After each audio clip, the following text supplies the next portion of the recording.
Êxodo 17.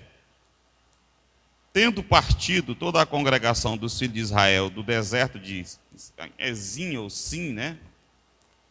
Fazendo suas paradas, segundo o mandamento do Senhor, acamparam-se onde? Refidim, né? E não havia ali água para o povo beber. Aí o texto continua, né? Contendeu, pois, o povo com Moisés e disse: dá-nos água para beber. Respondeu-lhes Moisés: por que contendeis comigo? Por que tentais ao Senhor? Tendo aí o povo sede de água, murmurou contra Moisés e disse: por que nos fizeste subir do Egito para nos matares de sede, a nós, a nossos filhos e a nossos rebanhos? Aí Moisés vai clamar ao Senhor, né? Mas eu disse que a gente ia ficar no versículo 1. Se a gente pegar esse versículo 1 e ler ele de outras formas, né? Estão entendendo? Só o versículo 1 e ler de outras formas. Por exemplo, na Bíblia Viva, só o versículo 1, ouçam aí. Importante o crente, às vezes, dar prioridade ao que é ensinado, porque a Bíblia a gente leva para casa, né? Para ler, consultar, ir lá pesquisar. Mas a palavra, seja eu, seja algum irmão pregando, é só esse momento aqui. Então, a Bíblia Viva, o versículo 1 diz assim: o povo de Israel continuou a viagem pelo deserto de Sim. Olha o que diz, ó, fazendo as paradas como o Senhor mandava. As paradas, né, que elas estão caminhando no deserto, saindo de onde e indo para onde? Quem pode dizer? Estavam saindo de onde e indo para onde? Nós não lemos aqui, mas dá para entender que é o livro de Êxodo, né? Êxodo significa o quê? Saída. Estão saindo de onde? Do Egito e estão indo para onde? Canaã, né? Que é a terra dos cananeus, jebuseus, girgazeus e tantas outras coisas, né? E aquela terra que Deus disse: eu vou tirar o povo de lá, para dar aquela terra para vocês. Era um povo muito mau, e que Deus decidiu exterminar aquele povo, tirar aquele povo da terra. Então eles estão nessa caminhada. Acabaram de sair aqui do Egito, atravessar o mar, e eles estão aqui no início ainda da caminhada, né? Um ou 2 meses aqui. O texto lá do 15 ao 17 vai dizer o tempo. Então eles nessa caminhada eles faziam suas paradas segundo a ordem de Deus. Uma outra versão, que é a King James, ela diz uma coisa interessante. Ela diz assim, ó: toda a congregação dos filhos de Israel partiu, mesmo versículo 1, partiu do deserto de Sim para as etapas seguintes. As etapas seguintes. Caminhando de um lugar para outro, de acordo com as ordens do Senhor. E acamparam em Refidim. Porém, lá não havia água para beber. Então, observem aí que eles faziam as paradas, né? Paravam, saíam, iam para cá, para ali, segundo o quê? As ordens, as determinações, né? Então, eles não podiam, alguém dizer, pegar um GPS, né? O Google Maps no celular eles não podiam, né?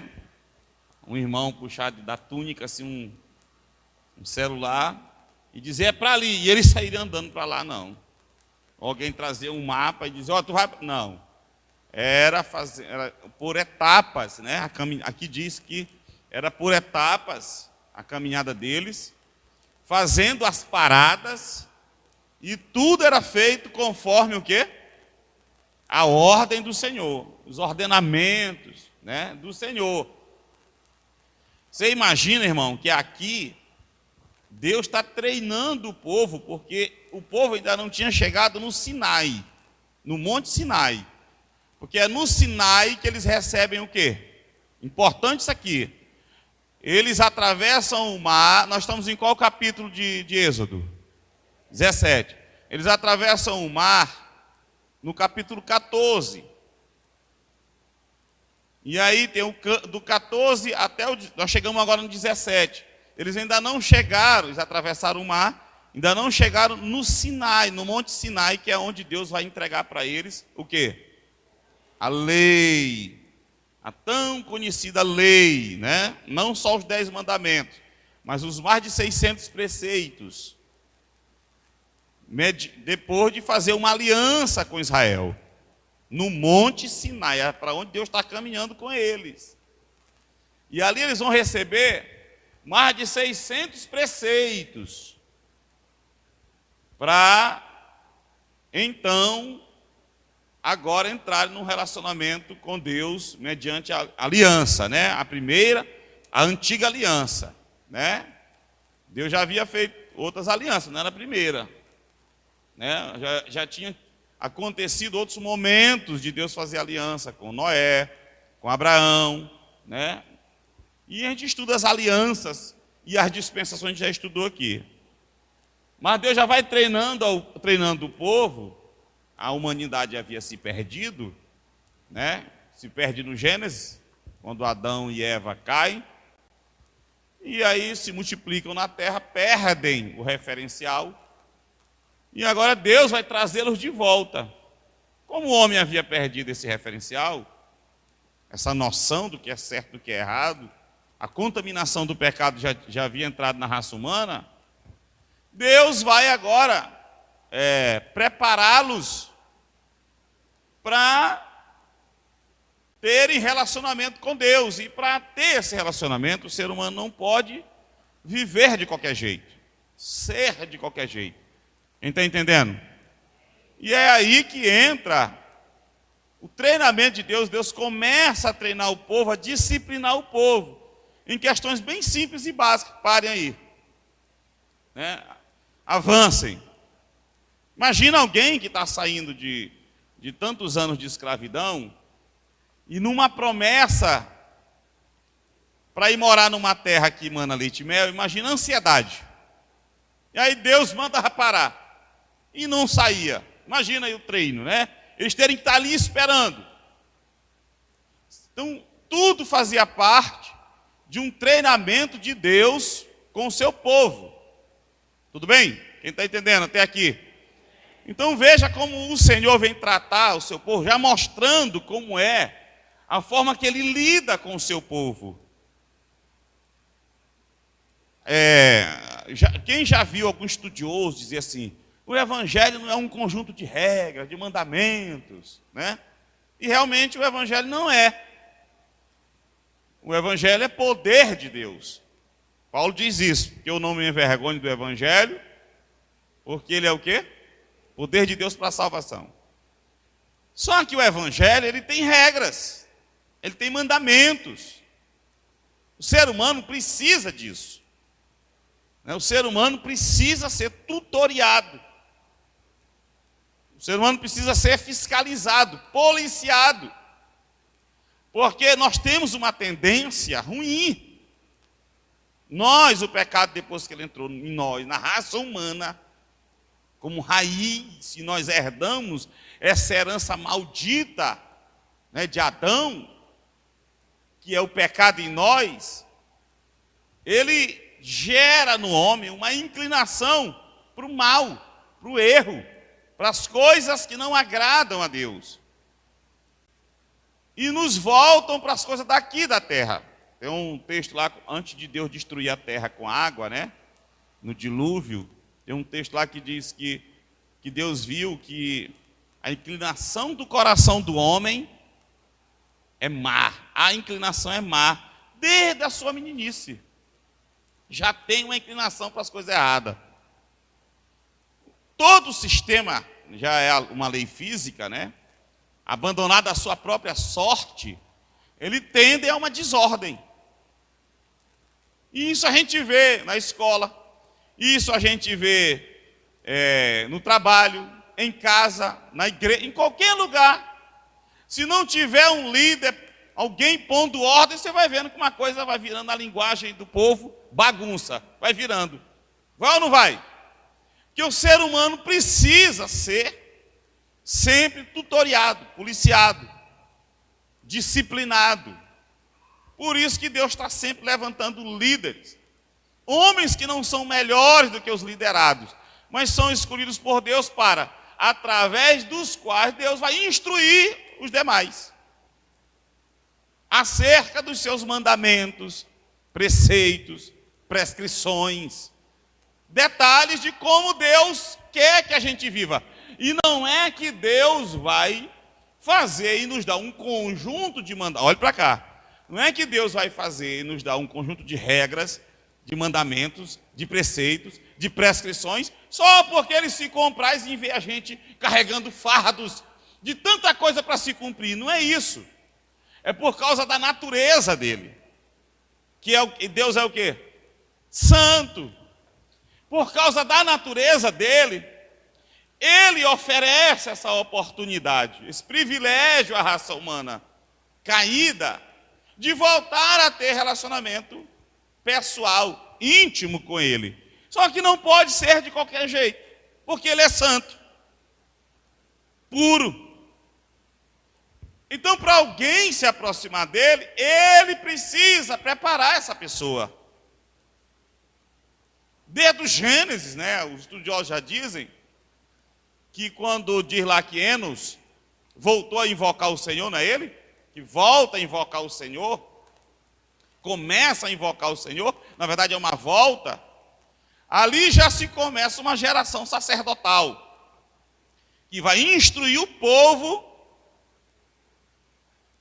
nas leis da vontade do Senhor, porque a vontade, Deus queria trazer o povo de volta, e ninguém vem a Deus, ninguém vai a Deus de qualquer forma.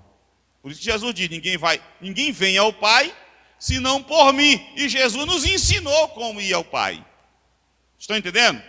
Não é só dizer, como ouvi uma vez uma cantora famosa, que não precisa nem dizer o nome, uma que ia lá no chão no piripiripiri, piripiripiri, e fazia as coisas mais horríveis aí, e ela dizia, não interessa alguém me julgar. Ela já casou 17 vezes, eu acho.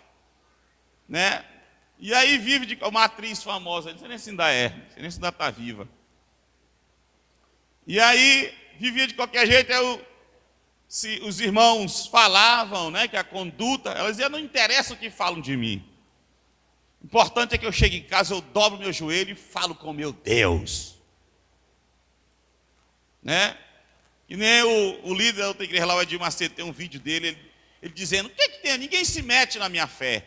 Eu bebo minha cerveja, eu bebo minha cachaça, minha cerveja, está isso na internet. Mas o que importa é minha fé. Isso está tudo errado, irmão. Porque de que fé é essa que não me leva a obedecer? Só a querer as bênçãos, a comunhão, a bênção, desfrutar de bênção, de comunhão, de intimidade, de favores. Que fé é essa que não me leva a me submeter às regras dele? Que não me impulsiona pelo menos a lutar para ser melhor, a andar como ele quer. Eu falei uma vez aqui da fé, que a fé bíblica ela não é subjetiva, não é produto ou resultado do que eu acho, do que eu penso. A maneira como eu devo viver para Deus não é resultado daquilo que eu acho, que eu penso, não. Está escrito como eu devo viver. É objetiva. Fé objetiva, está escrito, Deus diz como é. E tem coisas aqui na Bíblia que não cabe interpretação. Você quer falar de escatologia? De profecias bíblicas? Que coisas futuras que Deus não vai dar detalhes, porque Ele mesmo não quis dizer, por isso que já se marcou um monte de vezes a vinda de Jesus, e a gente que até marcou a vinda 2 vezes, igrejas que marcaram a vida de Jesus, até membros se mataram, porque Jesus... Por quê? Porque Deus não quis dar esse detalhe. Mas acerca da vida com Ele, de como devemos andar com Ele, Ele deixou claro. As pessoas aqui querem interpretar de qualquer jeito. Vocês estão entendendo? E a interpretação é segundo a piedade. A sã doutrina é segundo a piedade. Né? Então, já estava lá na frente, tem que voltar de novo, né? Então, para andar com Deus, lá em Gênesis, mostra Deus levantando uma geração, uma linhagem sacerdotal. Pastor, em Gênesis, lá começa a adoração com Enos, ali já é uma geração sacerdotal. Talvez, se você quiser falar e usar outras expressões, use, mas ali Deus começa a instruir o povo. Deus quer chamar o povo de volta à comunhão com Ele, então Ele começa a levantar pessoas para ensinar a sua vontade. porque não se aproxima, não podemos nos aproximar de Deus de qualquer jeito. Por isso que antes de Deus, vamos dizer assim, oficializar, promulgar a lei no Sinai, já há registro de sacerdotes, já há registros de ministros do Senhor antes. Mostrei aqui um dia aqui textos que mostram antes, já líderes ensinando o povo. E aí, se você quiser, só para a gente ficar bem mesmo ligado na palavra do Senhor, volte aí 2 capítulos. Qual é o capítulo? Alguém olha aí, a igreja olha aí. Qual é o capítulo que Deus vai dar a lei para o povo? A lei, vai fazer a aliança do Sinai, e vai dar os mandamentos. Qual é o capítulo? 20, né? Deus vai dar a lei, mais de 600 preceitos, ordenanças, né? E tanta coisa. Sim ou não? Olhe lá o 20 primeiro, olhe lá. Manusear bem a palavra da verdade, se familiarizar. O 20, depois a gente vai para o 15, tá? O 20, onde Deus chama o povo, ó. Aí ele vai dar, né? Não só os 10 mandamentos. Não só os 10, como alguém diz, não, os 10, não, todos os preceitos. Deus vai dizer para Moisés, Levítico vai falar de muita coisa, das leis cerimoniais, tem as leis civis, tem as leis dietéticas. No Antigo Testamento tinha as leis dietéticas. E aí eu roubo essa expressão dos adventistas, né? Que gostam de usar essa expressão. A lei dietética, a lei que fala dos alimentos. Entendeu? Tinha o que eles chamam de lei moral, a cerimonial, os mandamentos de como eu ia adorar a Deus. Então tinha um cerimonial, pecou, levava um animal para ser sacrificado, não sei o quê. Até as roupas. Os sacerdotes tinham mandamentos quanto às suas roupas. Era um monte de preceitos, né? Com relação a todas essas áreas.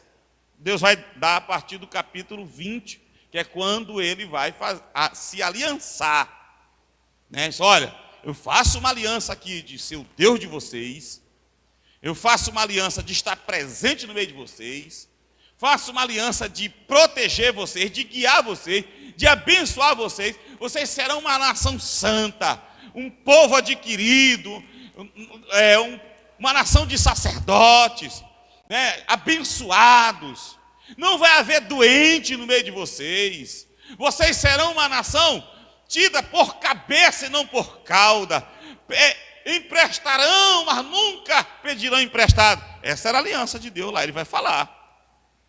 Agora, eu dou as minhas leis para vocês. Cumpram, pratiquem, vivam, e eu faço a minha parte. Por isso que lá em Deuteronômio diz que ele coloca, esse que eu coloco diante de vós, 2 caminhos, o da bênção, da maldição. Alguém entra pelo caminho de desobediência, ele já está se amaldiçoando.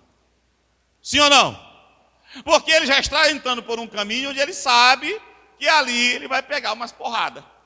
E até morrer, dependendo do que ele fizer. Quem está entendendo, diga amém. Mas ele diz, eu também coloco esse outro caminho. É uma escolha de vocês. O caminho da bênção. Mas o caminho da bênção passava no início pela porta da obediência. Vocês estão entendendo? Antigamente, não era assim, tinha uma oração que o povo gostava de dizer antigamente. Do lugar, orar, Senhor, me mostra, me coloca no lugar da bênção. Tinha umas orações que a gente gostava de fazer ontem. Abre a porta da facilidade. Quem ouviu o povo orava muito antigamente, até nos altares. Eu estava outro dia me lembrando da Michelle, né, lá em Pirapema, que era comum o irmão, quando fazia a abertura do culto, né, ele orava para Deus abençoar a palavra. Quem ainda lembra dessas orações, irmão? Lembra? Ainda diz isso, abençoa a tua palavra. Aí alguém acordou e começou, meu irmão, a orar para a palavra já é abençoada, ela já é de Deus. Abençoar o povo com a palavra. Mas se orava assim. Então se orava do lugar da bênção. Não te coloca no lugar da bênção. E o lugar da bênção não é outro, senão o lugar da obediência. da submissão a Deus e a sua palavra, como está escrito. Agora, Êxodo 20 é que ele vai dar aquela amontoado de leis, mandamentos, preceitos. Se você ler o Salmo 119, você vai ver o tanto de sinônimos que são dados à lei de Deus. Aí ele diz assim: Senhor, me ajuda a guardar os teus preceitos, teus mandamentos me dão vida. Quem lembra? Vamos pegar rapidinho, nós estamos aqui no Salmo 119, vamos ver o tanto de palavras que são usadas para o conjunto de mandamentos que Deus deu para o povo no Sinai. Ordenança, as tuas ordenanças, os teus mandamentos, os teus preceitos, as tuas leis. Só aqui eu já disse 4. Diz uma aí, crente. Diz pelo menos uma aí. Os teus juízos, Senhor. Os teus testemunhos. O tanto de palavras que são usadas para falar do que Deus ordenou, recomendou ao povo. Os teus juízos, as tuas promessas, os teus decretos. O Salmo 119, ele faz um trocadilho das palavras. Às vezes a palavra, ela tem um sentido diferente. Vocês estão entendendo? Então nós falamos aqui, juízos, decretos, ordenanças, mandamentos, preceitos. E tu lê o Salmo 119, tu vai lendo direto, vai dar em torno de 20 minutos, 22. Mas você vai ver o tanto de coisa que o salmista diz lá. E que eu chamo de sinônimos, né? Só troca o... Então, isso tudo é dado no Êxodo. Olhe para cá. Alô? O Êxodo é a oficialização. É quando Deus desce e diz, agora escreve. Só que Deus já vinha treinando o povo anteriormente, para ele não chegar e não jogar assim para o povo. Aí é que a gente volta agora para a palavra que eu iniciei. Que Deus ia conduzindo aquele povo, e o povo ia sendo conduzido, fazendo as suas paradas, nas etapas da caminhada, segundo o quê? A ordem de Deus. Para aí. Aí o cara fica agoniado, querendo ir, rapaz, não vamos demorar demais, não sei o quê. Sendo provado. Disciplina do teu coração, aprenda a confiar em Deus. Aprenda a se submeter a Ele. Vai demorar, eu vou morrer, que morra. Mas aprenda a obedecer. Morra em obediência. E aí era para caminhar, estava cansado, mas tinha que ir. Porque o Senhor mandou. Mas tinha tempo, nós vamos já ler esse texto. Agora, mas eu estava dizendo, para a gente ler o 15, né? Nós estamos no 20, e eu estou passando as páginas aqui da minha Bíblia. No 15, no 14 eles atravessam, né? No 14 eles atravessam o mar, os egípcios morrem, né? E aí no 15 é o cântico de Moisés e depois a Miriam.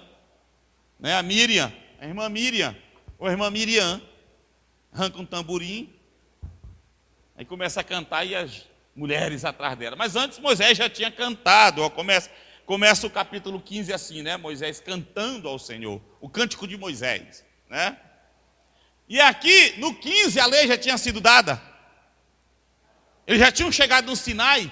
Não, o Sinai é o 20. Não é lá que eles vão receber as leis, fazer aliança. A aliança que nós chamamos de o Antigo Testamento. Não é assim? A aliança de Moisés, com Moisés, né, de Deus. Moisés era o mediador, a aliança foi com o povo. Moisés era o mediador, né, da antiga aliança, tal como Cristo foi e é o mediador da nova aliança, né? Então, olha o que a Bíblia vai dizer, versículo 22, para a gente pegar o contexto, né? Estou no capítulo 15.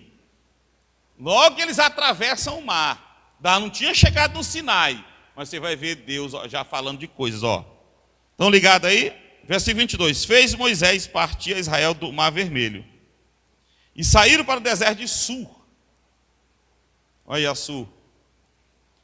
Caminharam 3 dias no deserto e não acharam água. Afinal, chegaram a Mara. Não puderam beber as águas de Mara porque eram amargas. Por isso chamou-se-lhe Mara. Então a palavra Mara significa amarga. E o povo murmurou contra Moisés. dizendo: que havemos de beber? Então Moisés clamou ao Senhor, e o Senhor lhe mostrou uma árvore. Lançou-a Moisés nas águas, e as águas se tornaram o quê? Doce. Completem o versículo.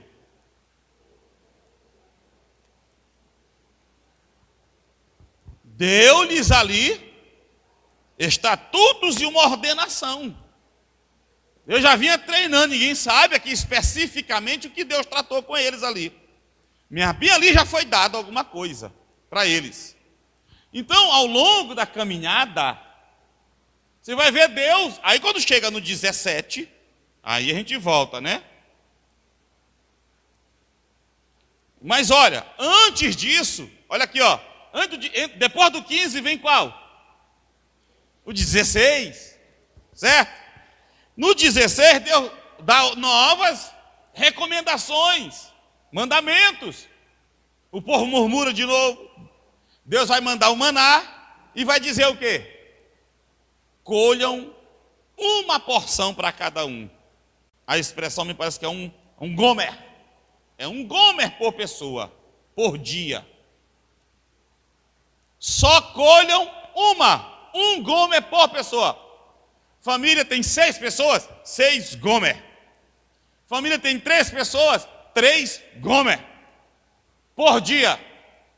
Não colham a porção do dia de amanhã, porque eu vou providenciar o de amanhã. Exceto na sexta-feira, para nós aqui. Para eles era na contagem de dia, né? Primeiro dia, segundo dia, terceiro dia. Exceto na sexta-feira. Por quê? Porque no 7º dia vocês vão descansar. Deus já havia dado o quê? Ordenanças. E aqui ele está dizendo, vocês vão descansar. E eu não quero ninguém colhendo, saindo do arraial para ir colher maná. Então, colham 2 gomers por pessoas. 2 porções. Antes disso, Deus havia dito: colham uma porção, um gomer por dia. Já teve desobediência no arraial. E alguém foi e já pegou mais de uma porção. Quem acha o versículo aí? E quando guardou, quando deu no outro dia, estava podre que fedia. Eu imagino um sapo podre. No interior, a gente sabe muito bem o que é isso, né? O que é o odor, que a gente chama de caatinga, de um sapo podre. Quem acha aí? É no capítulo 16, versículo 20. Ó, o 20 diz assim, o versículo: eles, porém, não deram ouvidos a Moisés, e alguns deixaram do maná para a manhã seguinte. Porém, deu bichos e cheirava mal. E Moisés se indignou contra eles. A dificuldade de obedecer, a dificuldade de ouvir os mandamentos, os preceitos, as recomendações de Deus. Deus está dizendo: colham uma porção, Israel. Aí alguém já colheu mais. Amanheceu o quê? Deu bicho e fedia. Mas Deus diz: quando der, no 6º dia, vocês vão colher 2 porções. Aí vão comer uma e fazer o que com a outra? Guardar. Espera aí. Mas se guardaram, alguém guardou aqui e apodreceu. Deus disse: mas no 6º dia não vai, porque o Senhor está mandando. E aí eles guardaram. Quando amanheceu o dia, estava fresquinho do mesmo jeito, para eles comerem. Mas daqui a pouco, você vai ver registro de alguém já apanhando no sábado, colhendo o maná no sábado. No 7º dia, que era para o povo estar ali adorando. Não sair de casa. Um dia sagrado, santo para eles. Vocês estão entendendo? A dificuldade. Quando chega no 17, é o versículo que a gente leu, ó. Que eles, a congregação partiu debaixo de regras, de recomendações, de preceitos. Aí você diz assim, ó, e toda aquela congregação, eu falei aqui nas versões, ó, caminhando de um lugar para outro de acordo com as ordens, de uma etapa para outra de acordo com as ordens, sempre debaixo de ordens. Aí você diz assim, pastor, mas isso aí é Antigo Testamento. Primeiro, e é Bíblia. Né? É Bíblia. Nós só precisamos entender o que é o Antigo Testamento para nós. Então, pastor, mas você está falando de um conjunto de regras, de mandamentos, de preceitos, mas estão todos no Antigo. Agora vamos para o Novo. Atos 1. Eu gosto de, quando eu vou fazer as anotações, agora eu estou usando a Bíblia digital no tablet, mas tem bloco de nota. Então, quando eu acho um texto que eu sei que eu não vou esquecer onde ele está, é ali que eu faço as anotações para me jogar para outros textos. Vocês estão entendendo? Você pode ter 3, 4, 5 versículos acerca de um assunto. Hoje, passa um ano, aquele assunto volta, alguém te pergunta, você não sabe onde é que eles estão. Então, aí minha mente vai, peraí, eu já li isso. Onde é esse versículo que eu acho com facilidade? É ele, é tal. Então, eu lembro sempre de Atos 1. Então, lá eu faço meu bloquinho de nota, onde eu vou colocar a anotação de onde eu encontro os outros versículos acerca daquele assunto. Então, Atos 1, já acharam Atos 1? Já? Versículo 1, escrevi, quem escreveu Atos? Lucas. Escrevi o primeiro livro. Qual foi o primeiro livro que Lucas escreveu? Lucas, né? Escrevi o primeiro livro, ó Teófilo, relatando todas as coisas que Jesus começou a fazer, e ensinar. Versículo 2. Até ao dia em que, depois de haver dado o quê? Mandamentos, por intermédio do Espírito Santo, aos apóstolos que escolhera, foi elevado às... Jesus deu ou não deu mandamentos? E vê que aqui está no plural ou não está? Olha aí. E ele deu a quem? Aos apóstolos que eram líderes da igreja. Por isso que é importante nós darmos uma atenção especial ao Novo Testamento. Toda a Bíblia é palavra de Deus, pastor? Sim. Não é que contém a palavra. Toda a Bíblia é a palavra de Deus. Só que nós estamos debaixo, ligados em Deus, mediante a nova aliança e não a antiga. Eu estudo, leio a antiga, porque ela vai me apontar muitas coisas para eu, exemplos dos homens, como eles viveram, como eles obedeceram, como eles andaram, e ela vai me apontar muita coisa lá para frente. Mas devo entender que eu estou sujeito às regras, normas, preceitos, mandamentos, juízos, decretos da nova aliança. Vocês estão entendendo? E aqui está dizendo, ele deu mandamentos aos apóstolos. Só para eles? Só para os apóstolos? Para eles ensinarem a igreja. Por isso que é importante ler as cartas. Olhe para cá.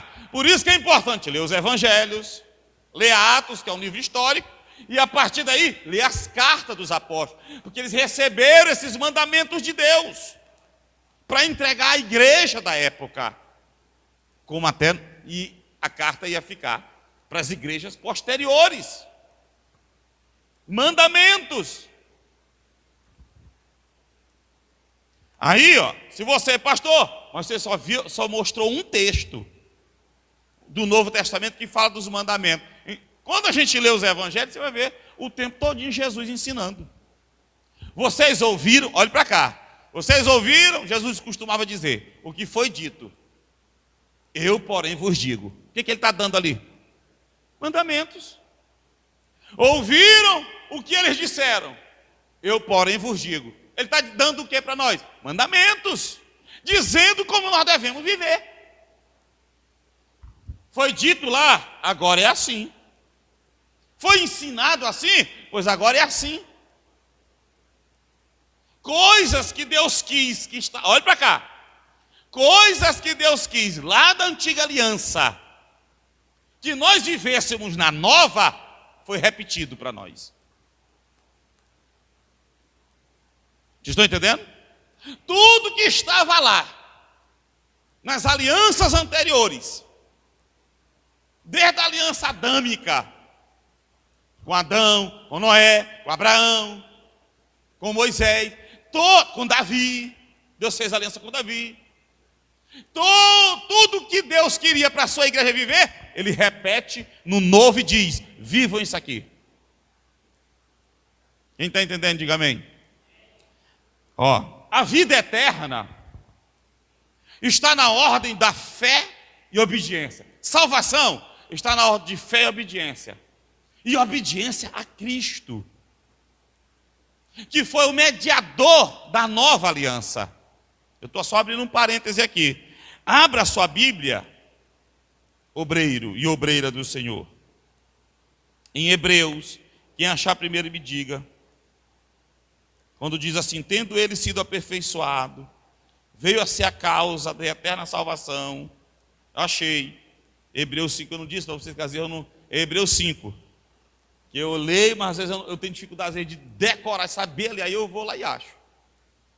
E eu peço assim, porque alguém é mais rápido, porque está sendo gravado, nós temos horário, né? Mas eu acho o que eu já li. Mas olha o que vai dizer, ó.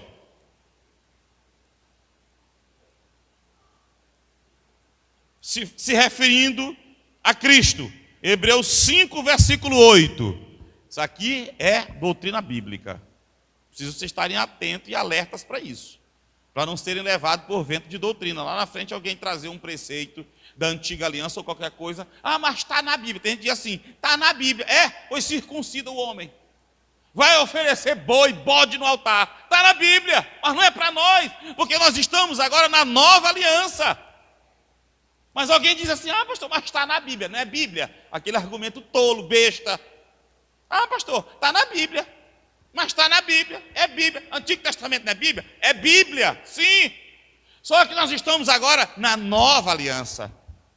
Senão, nós estaríamos aqui com um altarzão de bronze, fazendo sacrifício. Os homens aqui, tudo era circuncidado, senão nenhum era de Deus. Graças a Deus que isso aí tudo passou. A vovó pensava que o homem fazia era capar o homem. A circuncisão ela achava que era... Entendeu? E assim tem muitos outros. Está entendendo? Mandamento. Então, olha aqui, ó. Olha o que diz Hebreus 5, 8. Ó. Embora sendo filho, falando de Cristo, aprendeu a obediência pelas coisas que sofreu. Olha o 9. E tendo sido aperfeiçoado Cristo, tornou-se o autor da salvação eterna para todos os que lhe obedecem. A salvação é para quem obedece a Cristo. Por quê? Porque Ele é mediador da nossa aliança, da nova e nossa aliança. Quem estava no Antigo Testamento tinha que obedecer a Moisés. Em outras palavras, a lei dada por Moisés. Vocês estão entendendo? Nós que fazemos parte da nova aliança, a salvação é para todos que obedecem o Filho, que veio dar mandamentos e dizer como o Pai nos aceita. Moisés disse naquele tempo como é que o Pai aceitava aquela geração. Porque Deus tratou daquela forma. Passou, aí Deus envia Cristo na superior, eterna aliança, na mais perfeita aliança, na maior, mais perfeita, mais sublime de todas as alianças, a tão esperada aliança. Então, Deus veio dizer: se vocês obedecerem a Ele, vocês têm eterna salvação. Então, tudo que Deus quer para nós está na nova aliança. Agora, a base do Antigo Testamento, mostrar, como Paulo diz em 1 Coríntios 10, essas coisas estão escritas para exemplo. Nós lermos, vermos como eles viveram, a origem de tudo, como Deus fez o homem lá no início, como ele se relacionou com o povo, e que tudo aquilo no Antigo Testamento eram figuras, sombras, tipos, mistérios que apontavam para a aliança perfeita e sublime que Deus faria com a humanidade em Cristo Jesus. Você vai ver que todas essas coisas do Antigo Testamento tinham uma figura do Novo. Aqueles animais que eram sacrificados no altar quando cada israelita pecava. Por que a gente não sacrifica mais animal quando pecamos? Porque ele reuniu todos aqueles atos e cerimônias e se tornou para Deus o sacrifício perfeito. O cordeiro sem mácula, sem nódoa, sem aleijo, defeito, mancha nem nada. E disse: eu me ofereço a ti, Pai, pelo pecado de toda a humanidade. E o bom foi que Deus aceitou. O melhor é que Deus disse: então eu aceito. Então todos que se achegam a Cristo já estão oferecendo no altar de Deus o seu sacrifício pelo seu pecado em Cristo Jesus.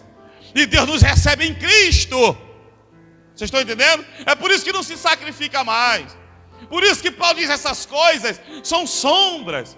Ninguém vos julgue pelo comer. Ó, Paulo diz lá em Colossenses 2, 16, 17. Ninguém te julgue pelo comer, pelo beber, por causa de dia de festa, por causa de sábado, ou qualquer outro cerimonial. Por quê?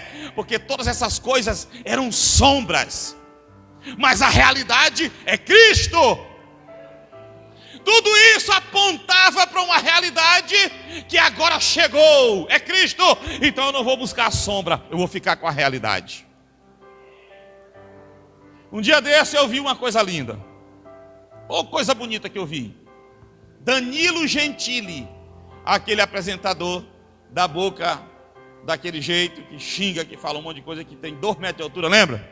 Ele levou um rabino. Para montar uma mesa abençoada, acho que era de Natal ou era de ano, não sei. Irmão, nessa mesa tinha tanto simbolismo. A maçã, o cálice, o pão, o não sei o que, a folhinha, não sei o que. Cada um representava uma coisa para trazer bênção. Isso aqui vai trazer bênção no teu casamento. O vinho vai trazer alegria para a tua vida. A maçã, não sei o que. Irmão, era tanta coisa linda. Só tem uma coisa. Isso tudo era sombra. A realidade é Cristo. Cristo agora veio e disse assim: obedeça isso aqui, que tudo isso que tu precisa, Deus vai te dar. Não tem mais sombra, tipos, mistérios, não sei o quê. Ei, irmão, quando tu entrar, entra com o pé direito e faz não sei o quê. Ei, irmão, é bom isso. Não, irmão, obedeça e Deus vai te abençoar.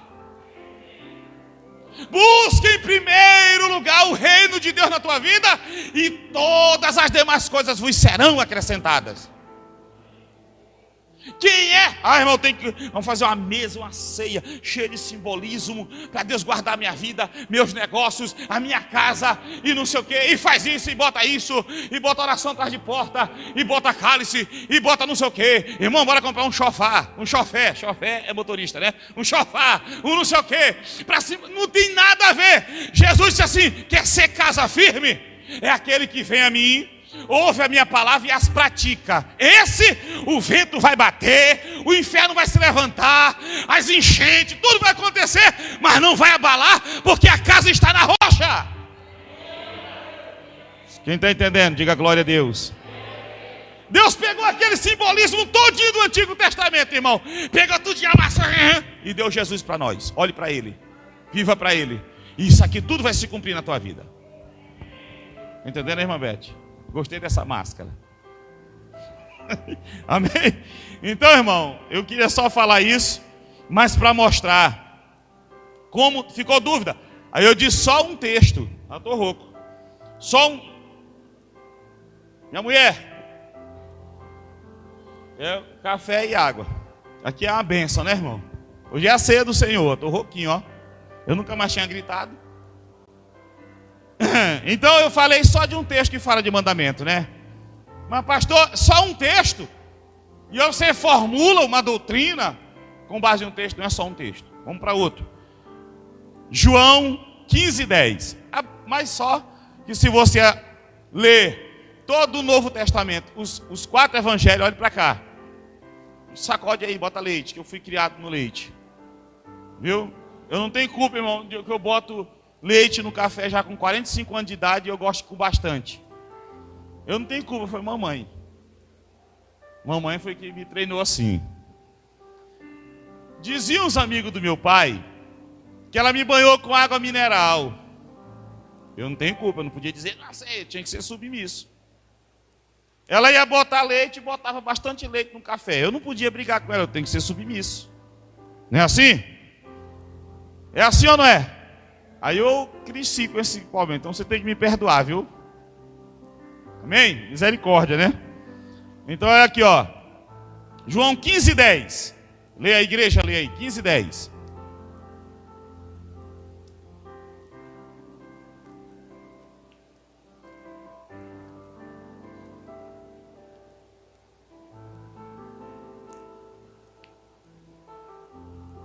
Como é que diz?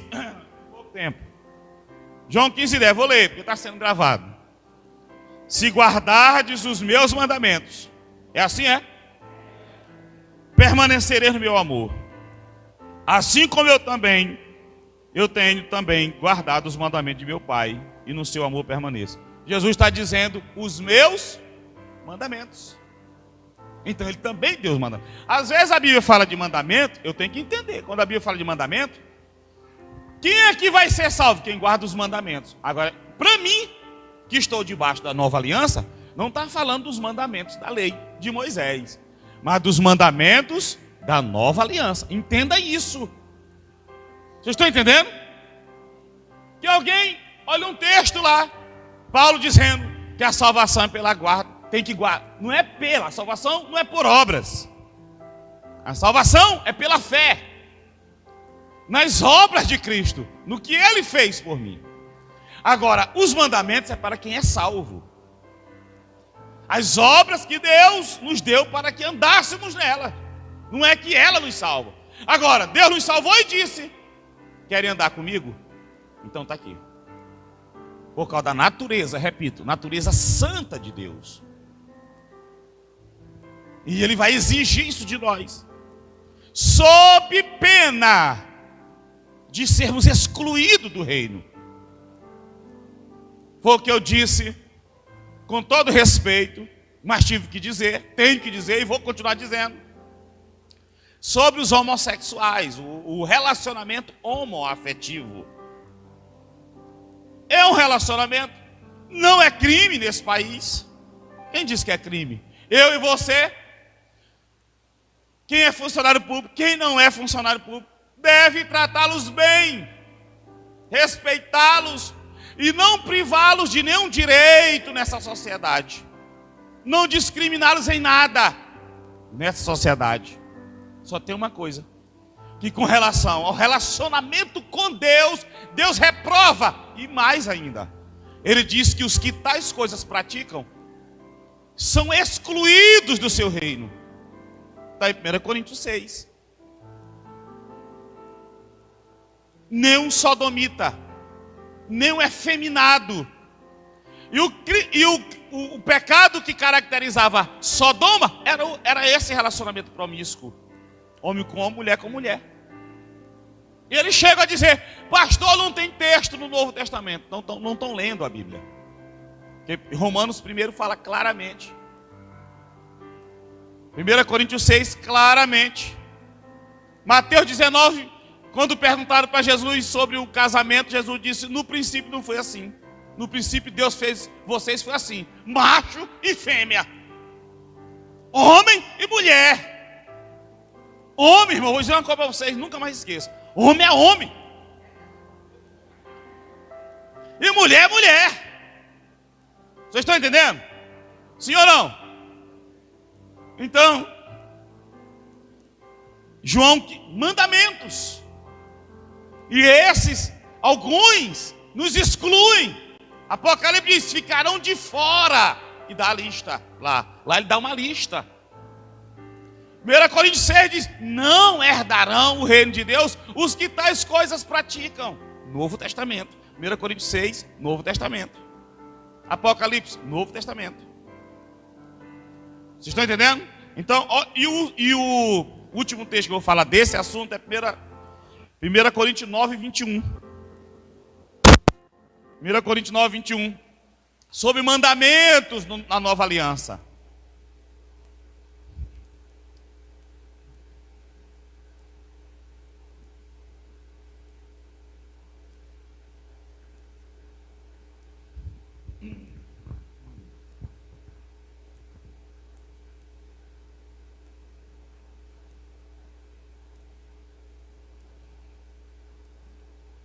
Mandamentos da nova aliança. Eu estou falando, é o último texto, mas você vai ver Jesus falando, explicando. Então bora lá, já? Meus irmãos, aqui é um culto dominical, culto de domingo de manhã, se não quiserem chamar assim, né? Mas vamos lá. 1 Coríntios 9, 21. Paulo, olha para cá rapidinho. Paulo está dizendo como era que ele fazia, a estratégia dele para ganhar as pessoas. Então, ele se comportava de determinadas maneiras para poder alcançar aquele povo. É preciso a gente entender o que é isso aí. É preciso entender que Paulo não assumia comportamentos pecaminosos para ganhar os pecadores. E nem adotava costumes para escandalizar alguém. Vocês estão entendendo? Eu vou deixar, como homem, vou deixar meu cabelo ficar bem aqui. Aí eu vou ficar doidão, cheio de piercing, buraco para tudo quanto é lado, tatuagem na cara, pintar meus olhos de azul, para me ganhar os roqueiros. Não é isso que Paulo está dizendo. Eu vou pegar uma mochila, para me ficar boneco, para me ganhar os dogrados. Não é isso que Paulo está dizendo. Então, se eu vou falar isso aí, nós vamos passar mais 10 minutos aqui. Mas olha o que Paulo vai dizer, ó. 1 Coríntios 9, 21. Aos sem lei. Quem era que não tinha lei? Quem era? Nos tempos de Paulo. Os gentios, nós, né? Tudo que não era judeu não tinha recebido lei de Deus. Os gentios. Aos sem lei, como se eu mesmo o fosse. Como? Não estando sem lei para com Deus. Olha o que ele diz: não estando sem lei para com Deus, mas debaixo da lei de Cristo, para ganhar os que vivem fora do regime da lei. O que é que Paulo está dizendo aí? Debaixo da lei de Cristo. Não é da lei de Moisés, é da lei de Cristo. Anote esse versículo, irmão. Debaixo da lei de Cristo, e não da lei mosaica, a lei de Moisés, não. Então, ele se comportava dessa forma para ganhar, mas ele não negociava princípios. Então, irmão, isso mostra, isso tudo para mostrar que tal como Deus conduziu, olhe para mim agora, isso aqui é importante, mas anote, pode anotar, e dúvida pergunte depois. É sempre bom trazer os bichinhos para anotar aí, riscar, é a sua Bíblia. Não vai deixar a sua Bíblia toda bonitinha, toda intacta, mas você não vai achar o versículo depois, então é melhor riscar, marcar. E vocês querem um exemplo, tá bem aqui a Beth, olha aí, ó. Ela traz logo o escritório dela para cá. Olha lá, ó. Minha amiga, é bolsa, é papel. Pode trazer, Beth, notebook. Já tiveram várias revelações. Que aqui era como se fosse carteira escolar. Os irmãos sentados numa carteira escolar. Não tem aquelas carteiras de braço? Né? Então faça isso. Se o seu vizinho aí está distante, puxa uma cadeira, anote. Tá bom? E o importante é você aprender aquilo que Deus tem me ensinado, compartilhando. Quando for outro aqui, a gente vai aprender com o outro que subir aqui no altar. Então olhe para cá. Tudo isso foi falado, eu já começo a encerrar, para dizer que tal como Deus conduziu aquele povo, lá do Êxodo 17 que nós lemos, em etapas, fazendo paradas e dando ordenações, mandamentos, também ele faz da nova aliança. Ali o povo estava entrando numa aliança que eles não entendiam e Deus estava preparando eles. Pastor, mas aí nossa geração já é bem mais madura com relação ao conhecimento de Deus do que aquela. É. Só que em contrapartida nós entramos numa aliança infinitamente mais superior do que as anteriores. Mais sublime, mais perfeita. Então, da mesma forma, para Deus nos levar a esse homem, olha para cá. Uma Bíblia se completa. Para Deus nos elevar à estatura de varão perfeito, ou varoa perfeita. Onde está isso escrito? Onde está a perfeita varonilidade, a medida completa da fé, para que nós não sejamos mais como meninos levados por vento de doutrina. Onde é que está escrito isso? Efésios 4. Para Deus nos levar a isso, Ele nos submete a paradas, etapas, processos, tal como submeteu aquela geração. E Ele continua sendo. E Ele continua sendo Deus. Essa é a música?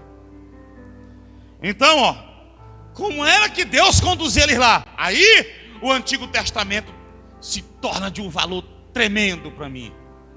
Porque eu começo a perceber como Deus, que não mudou, lidava com aqueles que obedeciam e não obedeciam. Como Ele, sendo Deus imutável, se relacionava com aqueles que não queriam nada com Ele e com aqueles que queriam. Mesmo carregando a natureza fraca, como eles se viravam para obedecer a Deus e lutavam. Aí eu vou percebendo como Deus conduziu, andou. Olha aqui, Êxodo 17:1. Não esqueça mais nunca desse texto. Tendo partido toda a congregação dos filhos de Israel do deserto de Zim, ou Sim, fazendo suas paradas, suas etapas. Na escola temos etapas ou não? Na escola, primeiro ano, segundo ano, até agora o 9º ano, né? Aí saímos do primeiro nível, do segundo nível, porque já teve, antes do primeiro ano, já teve o jardim de infância, né? Que é chamado educação infantil, onde estão os profissionais. A LDO, né? A Lei de Diretrizes e Base da Educação, LDB, né? Ela diz, ela mudou a nomenclatura, né? Já mudou não sei quantas vezes. Já foi primeiro grau, segundo grau. Aí ensino fundamental, depois que termina o fundamental, vai para o ensino médio. Uma etapa passou. Dentro dessa etapa tem, falar bonito, subetapas. Chegou no ensino médio, no Brasil tem quantos períodos? Quantas etapas? 3. Primeiro, segundo e terceiro ano. Vê que foi do primeiro ao 9º. Terminou, vai para o segundo grau. Antigamente era chamado de segundo grau, agora é ensino médio. Mediano. Fica no meio, né? E aí, primeiro, segundo, terceiro. Quem quer seguir, vai agora para o ensino superior. Aí lá, ele se gradua, o primeiro nível, se graduar, graduação. Aí depois ele parte para pós-graduação. Olha os níveis, pós-graduações. E as pós-graduações têm níveis. Nível de especialização, nível de mestrado, nível de doutorado e nível de pós-doutorado. Vocês estão entendendo? Sim ou não? E os homens da nossa época, e sobretudo alguns teólogos, eles já estão construindo as torres de Babel, porque eles já querem alcançar o nível, já tem até o doutor em divindade. Acesse a internet e você faz esse curso à distância, sem pisar lá. 600 conto, 300, não sei. Então as torres estão sendo construídas e o homem tentando chegar lá. E é por isso que Deus já mandou raios e confundiu as línguas. E você vê os doutores em divindade falando, eu estou para xingar aqui, tanta asneira e besteira, porque as línguas foram confundidas. Porque a verdadeira doutrina, a sã doutrina, o ensino ainda permanece com os discípulos do Senhor. Vocês estão entendendo? As doutrinas não estão com os doutores da lei. Nunca tiveram. Estão os delírios, as muitas letras, matando o povo. Mas a revelação de Deus está. O segredo do Senhor ainda é para aqueles que o temem. E ainda Jesus está orando e intercedendo. Graças te dou, Pai, porque tu ocultaste estas coisas aos olhos dos sábios e entendidos, dos doutores em divindade, dos mestres, e as revelastes aos pequeninos. Vocês estão entendendo? A eles não é dado, mas a vós é revelado e é ensinado o segredo do reino. Nós, 2 domingos atrás, nós falamos aqui sobre as parábolas. Vocês estão entendendo? Tem coragem de dizer para o teu irmão mesmo de máscara e dizer assim: foi para ti que Deus se revelou. Diz. Foi para ti que Deus se revelou. Eu lembro de uma história. Quem recebeu isso aí? E é para ti que ele quer se revelar mais ainda. Diz. Eu lembro de uma história do irmão Domingo no interior. Ele contava que uma vez um irmão levantou e pregou sobre o Salmo 23. Irmãozinho da igreja. E ele falou algumas coisas. E aí deram oportunidade para um outro pregador. E o pregador era um teólogo famoso. Começou a destrinchar no hebraico e o Salmo 23 e falando tanta coisa. Aí quando terminou, disse que um irmão disse assim: o doutorzão conhece muito bem o Salmo 23, mas o irmãozinho ali conhece o dono do Salmo 23. A gente nota. E é esse conhecimento que gera vida, é o conhecimento de Deus. É esse conhecimento que vai nos levar e nos leva a Ele, ao Senhor. Paulo diz que a ciência incha, né? Então vamos lá. Então ele está falando como era que Deus conduziu Raquel Eternal, você aqui no lixo. Então Deus, ele é Deus, como diz aquele nosso amigo, de detalhe, né? Aquele nosso amigo, ele é Deus de detalhe, né? Então veja como era que Deus conduzia o povo na antiga aliança, ó. Ele formou tribos. Quantas tribos? Cada tribo eram formadas por um conjunto de clãs que juntos formavam a tribo. E os clãs eram união de famílias. Tudo bem organizado. Cada tribo tinha sua posição no arraial. O tabernáculo, eu estou falando aqui de Êxodo 17. Mas Deus já está treinando, porque quando chega no Êxodo 20, ele dá a lei. Lá na frente ele entrega o tabernáculo, manda construir o tabernáculo.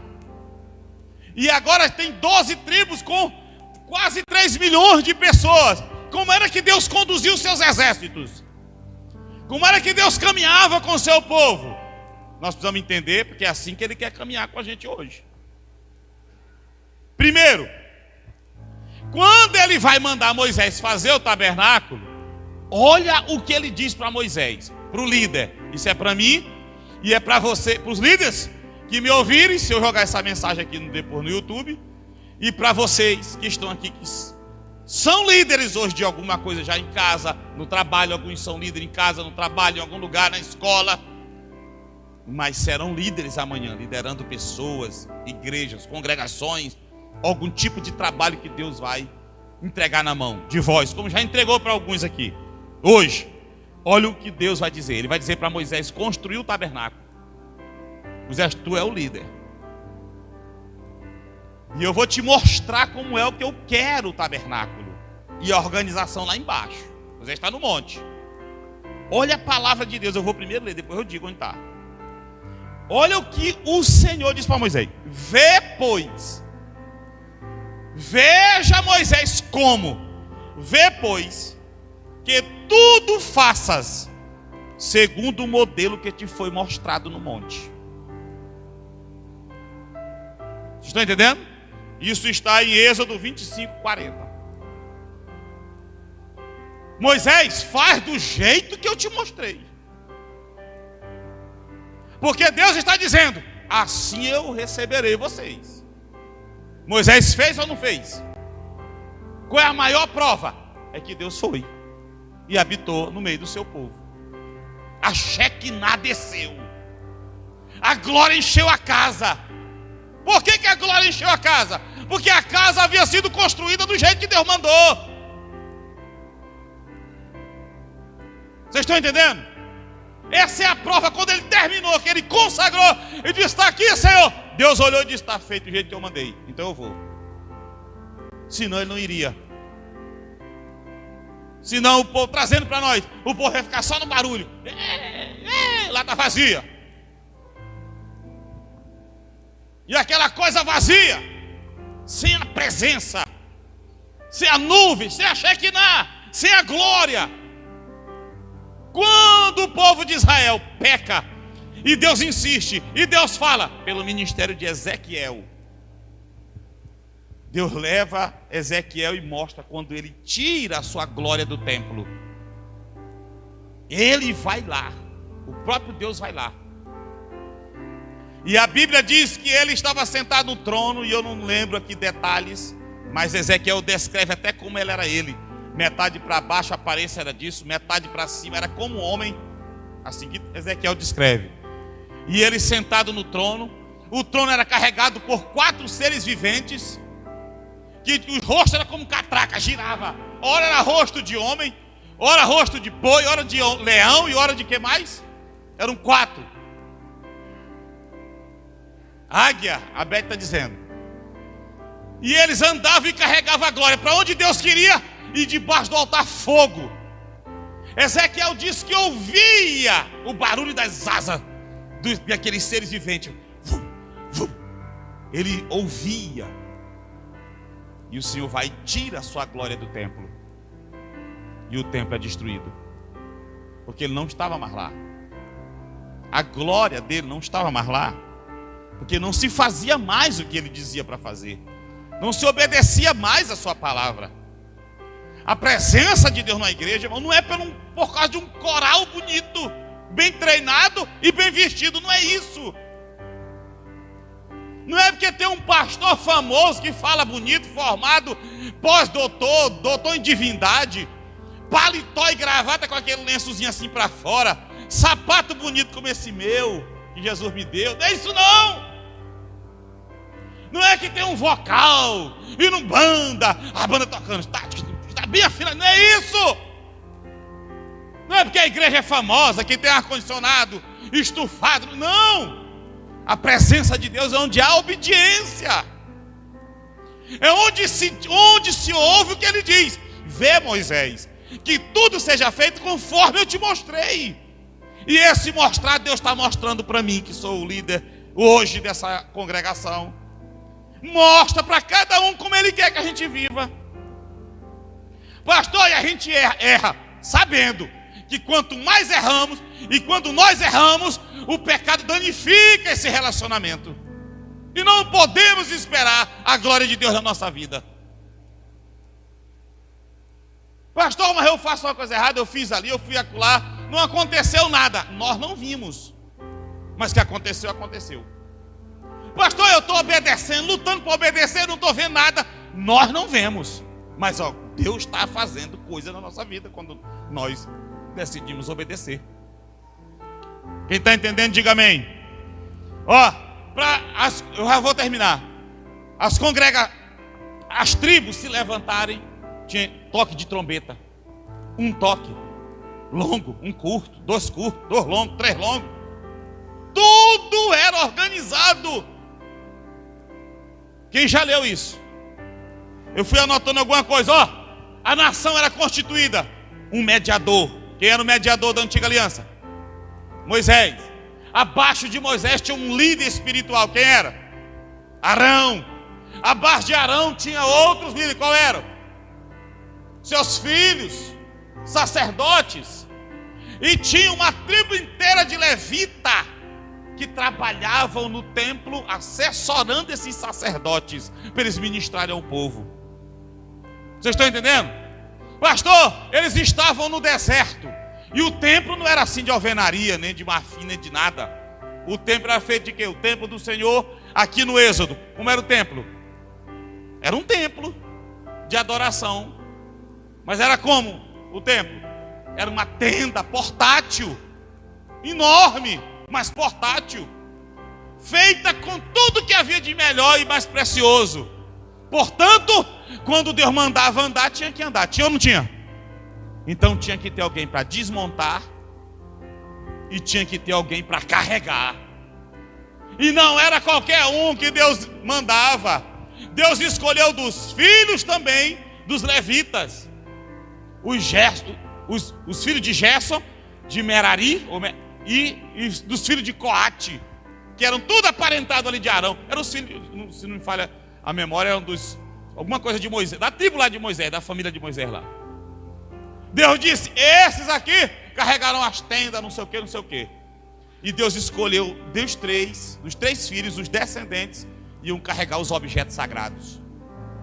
A arca da aliança, o altar do incenso, o candelabro, a mesa dos pães, a pia lá fora e o altar de bronze, que era quadrado, enorme, pesadíssimo. Tinha gente designada, ninguém podia tocar, só aqueles designados. Tudo bem organizado. Eu fui colocando aqui, ó, tempo de parar, tempo de carregar. Olha esse texto. Depois eu digo: quando a nuvem se levantava de sobre o tabernáculo era armado no deserto. Quando Deus dava o sinal, parava. Aí eles que estavam carregando desmontavam e iam começar a montar. E era rápido, porque cada um já sabia o que ia fazer. E eram comprometidos. Aí armava. Cada tribo sabia onde colocar o seu acampamento. A tribo de Judá, a tribo de Levi, a tribo de Naftali, Zebulon, cercava o tabernáculo, ficava bem no centro. Se você ver as fotos que ilustram Deus no centro do povo, a tribo de Judá era da frente lá, porque era a tribo dos guerreiros. Os levitas ficavam ali próximo da entrada, me parece do lado oriental. E as tribos tudo organizadas.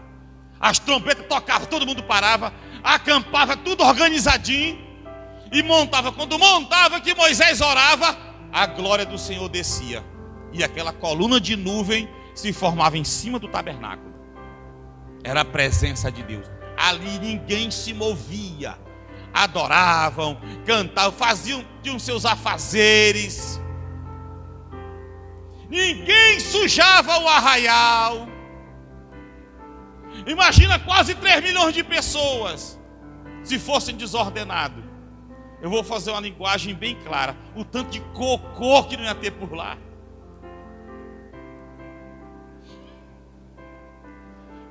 Tanto de sujeira. Mas cada israelita carregava uma pazinha aqui pendurada no seu manto. Quando eles iam fazer as necessidades, cavava, fazia e cobria. Estou falando aqui de detalhes não tão cheirosos, mas verdadeiros. Vocês estão entendendo? Tudo bem organizado. E Deus supria comida e água. Eu não trouxe a minha Bíblia, uma Bíblia antiga, que um general dos Estados Unidos fez um cálculo, o que era necessário para alimentar num dia aquela turma todinha, quase 3 milhões de pessoas. Toneladas de carne, não sei quantos 1.000 litros d'água.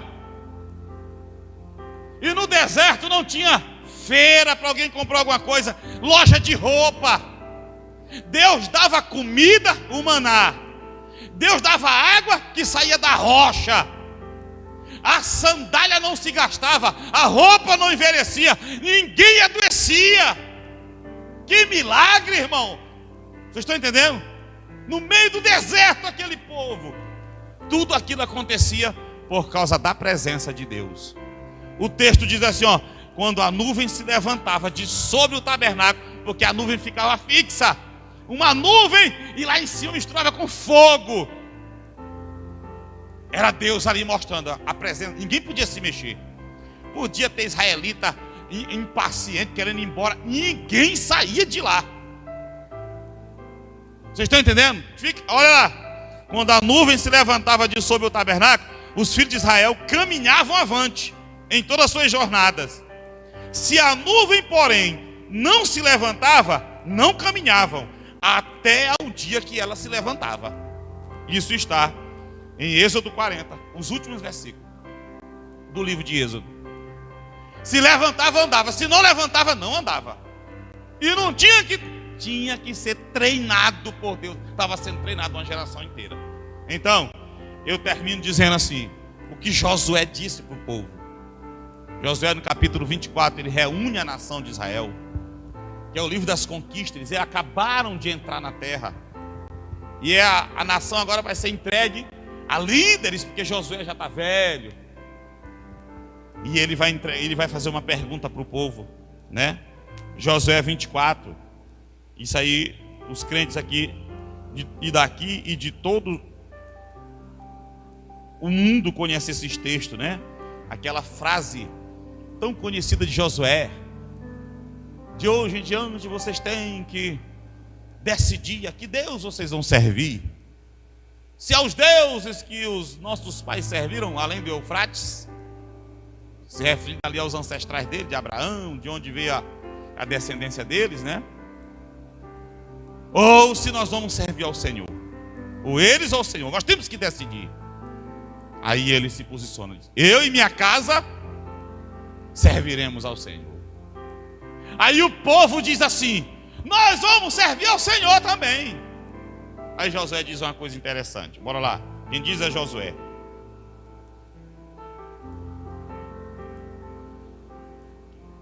Versículo 1 do capítulo 24 de Josué.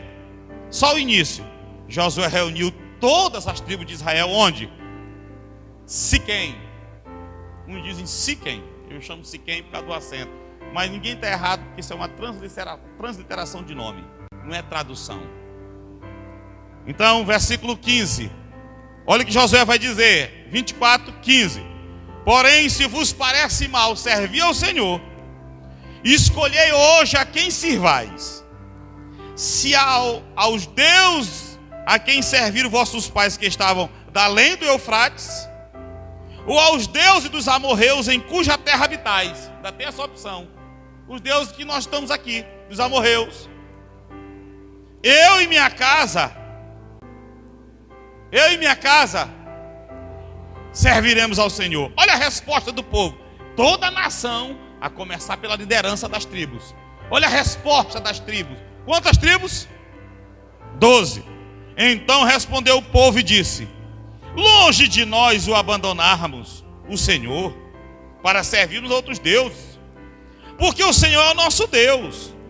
Ele é quem nos fez subir, a nós e nossos pais, da terra do Egito, da casa da servidão, quem fez estes grandes sinais aos nossos olhos e nos guardou por todo o caminho em que andamos e entre todos os povos pelo meio dos quais passamos. 18. O Senhor expulsou diante de nós todas essas gentes, até o amorreu, morador da terra. Portanto, nós também serviremos ao Senhor, pois Ele é o nosso Deus. Olhe para cá. Isso foi a resposta do povo para Josué. Mas um líder conhece o povo. Conhece ou não conhece? Aí então ele responde. Olha o versículo 19. Então Josué disse ao povo: não podereis servir ao Senhor. Vocês não podem servir ao Senhor. Por quê? Eles disseram: Josué acaba de perguntar, escolham os deuses além do Eufrates, os deuses dos amorreus, ou o Senhor. Eu e minha casa serviremos ao Senhor. A escolha é com vocês. E o povo disse: não, nós vamos servir ao Senhor. Quando chega no versículo 19, Josué diz o quê? Vocês não podem servir ao Senhor. Por que ele diz isso? Porquanto é Deus santo, Deus zeloso, que não perdoará a vossa transgressão, nem os vossos pecados. O que ele está dizendo? Vocês não podem servir a Deus, porque Ele é santo. Ou seja, para Ele ter relacionamento com vocês, Ele vai exigir, por causa da santidade dEle, Ele vai dar normas, preceitos, e por todo o caminho vocês estão mostrando que não querem. Por todo o caminho vocês estão mostrando que não querem as práticas, as atitudes. Isso é para nós forte, né, irmão? Porque às vezes a gente fala, mas as nossas atitudes, a gente fala que ama, a gente fala que obedece, fala que Deus está em primeiro lugar, mas as nossas atitudes. É isso que Josué está dizendo. O povo está dizendo: longe de nós, que é isso? Ele nos abençoou, nos tirou do Egito, da casa da servidão, está vindo na nossa frente, está nos guardando, nos abençoando. Nós vamos ficar com ele. Josué disse: vocês não podem servir ao Senhor. Primeiro, porque ele é Deus santo. E depois é Deus, quando fala de zeloso, fala, ele vai exigir detalhe de vocês. Ele vai observar cada passo de vocês. Ele vai olhar como vocês vão reagir a cada mandamento, a cada revelação, a cada coisa que ele colocar na mão de vocês. Ele vai ver como vocês vão agir. Isso aqui entristece a gente, né, irmão? Não é verdade? E olha, eu estava meditando nisso, irmão. Isso é para a minha vida, é para a tua, para a nossa. Não sai daí de onde você está, não. No Salmo 119, versículo 4, fique aí com esse texto. Deus diz assim, ó. O salmista diz assim, ó: tu ordenaste os teus mandamentos para que os cumpramos à risca. Que coisa, né, irmão? À risca. Com detalhe, observando nas suas, à risca, ao pé da letra, sem se desviar. Foi para isso que ele nos deu os mandamentos. Aí vem a palavra de Josué e Caleb em Números 14, quando ele diz: se o Senhor se agradar de nós, nós vamos tomar posse dessa terra. Os gigantes vão cair por terra e nós vamos herdar a terra que manda leite e mel. Mas isso é se ele o quê? É quando a minha vida está ruim, eu vou fazer uma campanha. Mas essa cultura existe ou não? Alguém está passando alguma luta, algum problema, faz uma campanha. 7 dias não sei de quê, e agora é do dinheiro. Um envelope, para Deus abrir a porta para ti, para Deus te abençoar. E o recado que nós temos nas escrituras não é esse. Vocês estão entendendo? É que a mão de Deus se move na minha vida quando o coração dele se moveu antes, para se agradar das nossas atitudes, para se agradar de nós mesmos, sabendo que nós somos pó, mas ele sabe de o quanto cada um está lutando, e sabendo que enquanto a gente luta contra alguma coisa, mas que ainda não vencemos, nós temos que saber que nós não somos ainda casa sobre a rocha. É claro que Deus se agrada de alguém que está preso numa situação e está lutando para sair. Sim, ele se agrada de ver lutar. Só tem uma coisa: casa sobre a rocha é quem pratica. Não é só quem quer, é quem pratica. É por isso que coisas nos acontecem. Por isso que Jeremias traduz muito bem do que se queixa o homem aqui na terra, o ser vivente. De que ele se queixa? De Deus? Jeremias responde: senão dos seus próprios pecados. Por quê? Porque são brechas que o inimigo acha. São situações que a gente mesmo se embaraça.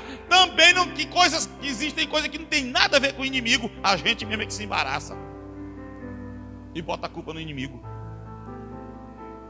E coisas que Deus não dá porque não está alegre com a gente. Vocês estão entendendo? A consciência disso, irmão, muda muita gente. Primeiro, porque a gente não vive a gente deixa de ser aquele crente murmurento, reclamão, essa é a linguagem antiga, né? Ou murmurador e que só vive reclamando, porque ele sabe que ele é indigno. Quando não temos consciência disso, a gente exige de Deus as coisas. A gente acha que Deus não fez porque está sendo injusto com a gente. Mas quando nós somos acordados por que nós fazemos, ou que deixamos de fazer, porque pecado não é só fazer coisa errada, mas tem às vezes coisas que nós devemos fazer que a gente não faz.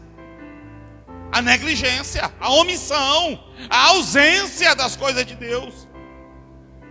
Existem a forma de desagradar a Deus por irmos além do que está escrito, pecarmos, por ultrapassar limites, romper limites e fazermos coisa que não agrada a Deus. O pecado, a transgressão, até a iniquidade. Mas existem os pecados por ficarmos aquém do que Deus manda. Não chegamos no nível que Deus manda. E Ele nos deu toda a condição para estarmos lá. Vocês estão entendendo? Então vamos ficar de pé. É daí que nascem as murmurações. Vocês estão entendendo? Olha, irmão, olhe para cá. Presta atenção para cá. Você conheceu o povo mais murmurador do que esse povo aqui de Israel? Na Bíblia? Murmurador, você já viu? Você conhece algum povo aqui sem ser esse aqui? Em toda a Bíblia que murmurou mais do que esse aqui? Mas veja que os murmuradores, olhe para cá. Nenhum entrou na terra da promessa. Está vendo aqueles murmurando? Faltou água, a água era amarga. 3 dias depois que eles saíram do mar, já murmuraram porque a água era amarga. No 17, que nós não lemos todo, murmuraram por causa de comida. Ou foi o 16 ou o 17? Comida. E vão murmurar a caminhada toda. Só tem uma coisa: morre tudinho no deserto. Não entra nenhum aquela geração. Os murmuradores morreram, os incrédulos morreram. Estão entendendo? E veja, irmão, que tem uma palavra interessante, que é para nós, é para a gente acordar. Eu quero trazer ela para vocês. Êxodo. Eu disse para ficar em pé, mas vamos só ler, mesmo em pé. É o 16 ou 17.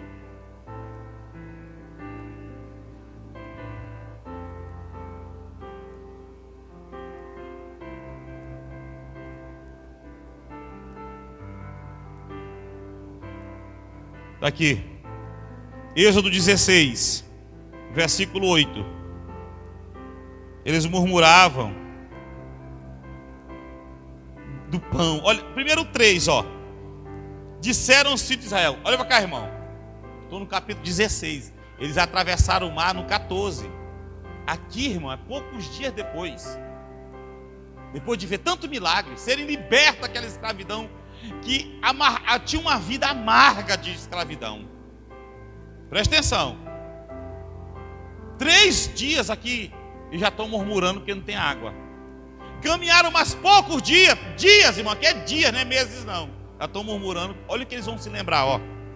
Versículo 3. Disseram-lhe os filhos de Israel: quem nos dera tivéssemos morrido pela mão do Senhor na terra do Egito, quando estávamos sentados junto às panelas de carne e comíamos pão a fartar, pois nos trouxeste a este deserto para matar de fome toda esta multidão. É aqui onde Deus vai dar o maná. Estão murmurando. Olha o que Moisés vai dizer. É o versículo 8, bem no final, para a gente ganhar tempo. As vossas murmurações não são contra nós, e sim contra o Senhor. Aquela história deles estarem contra Moisés era uma desculpa. Quem guiava, quem fez as promessas? Deus. Quem chamou Moisés? Deus. Moisés pregava a palavra de Deus. Tudo era passado de Deus. Então Moisés está dizendo: vocês não estão murmurando contra mim, estão murmurando contra o Senhor. E ele está vendo isso. Então Deus, irmão, tem um texto, acho que é Deuteronômio, que diz que Deus ouve as nossas murmurações na nossa tenda. Às vezes na nossa casa estamos reclamando de besteira. Reclama da casa, reclama de tudo em casa, reclama na igreja, reclama no serviço, reclama de tudo, irmão. Era um povo que não tinha remédio, ainda que Deus insistiu muito com eles. Não conseguiram abrir os olhos, não conseguiram permitir com que o treinamento de Deus fizesse efeito neles, o treinamento que Deus estava dando. Era um povo orgulhoso, escravo, irmão, mas orgulhoso. Era como se Deus fosse obrigado a fazer as coisas. Deus havia tirado eles daquela escravidão, a vida amarga.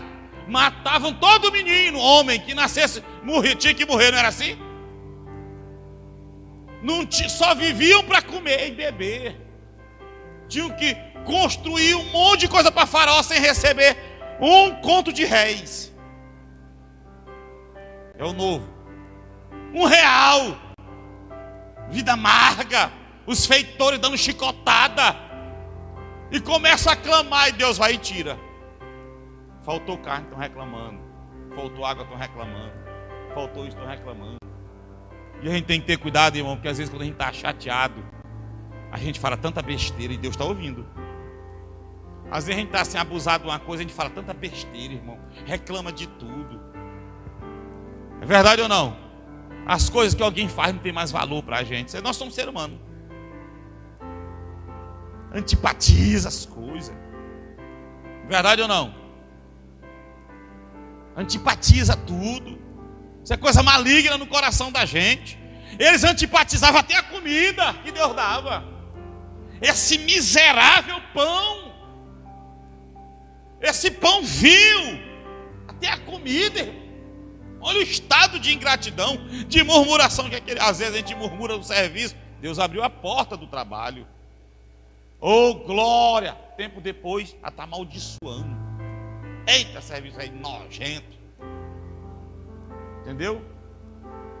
E a gente não consegue ver, isso é uma verdade. E essas coisas nos tiram do propósito de Deus. Essas coisas nos tiram da promessa de Deus. Isso é uma verdade. Isso é para ti, para mim, para o porteiro, para todos nós. Paulo escreve, né? E sejam agradecidos.